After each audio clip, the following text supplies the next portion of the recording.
आयोजक संयोजक कविता कविता आमचे सहकारी रियाजभाई सय्यदजी, व्यासपीठ एवढं मोठं आहे, सर्व आदरणीय व्यासपीठ,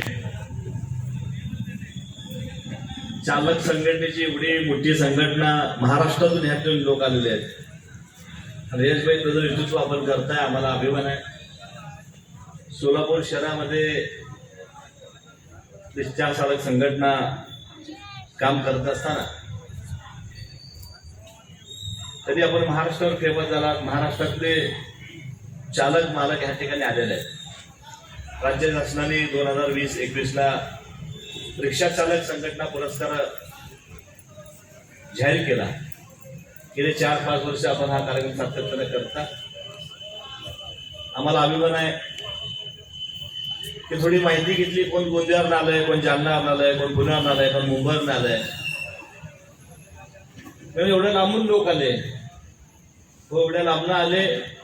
त्यांची राहण्याची, जेवण्याची झाल्यावर जेवण्याची व्यवस्था आपल्या संघटनेकडनं करता. आज जो पुरस्कार आहे, जवळजवळ 60 लोकांना या ठिकाणी पुरस्कार देणार आहे.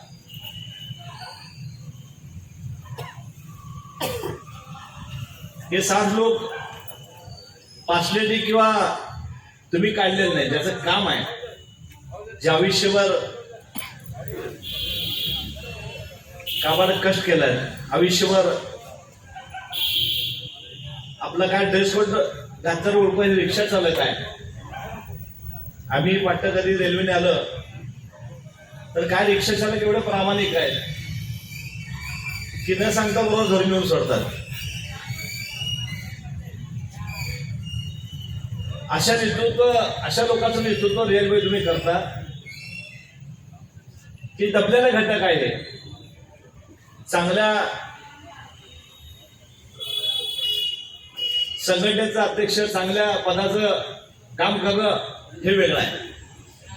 पण इथं तुम्हाला कोणी मदत करणार नाही, कुठला फंडिंग नाही, तुम्हाला कोण पैसे देणार नाही किंवा फार मोठी युनियन आहे, युनियनकडनं पैसे, असं काय नाही आहे. इथं खिशातले पैसे घालून हे समाजसेवा करण्याचं एक आपण ध्येय या ठिकाणी घेतलेलं आहे.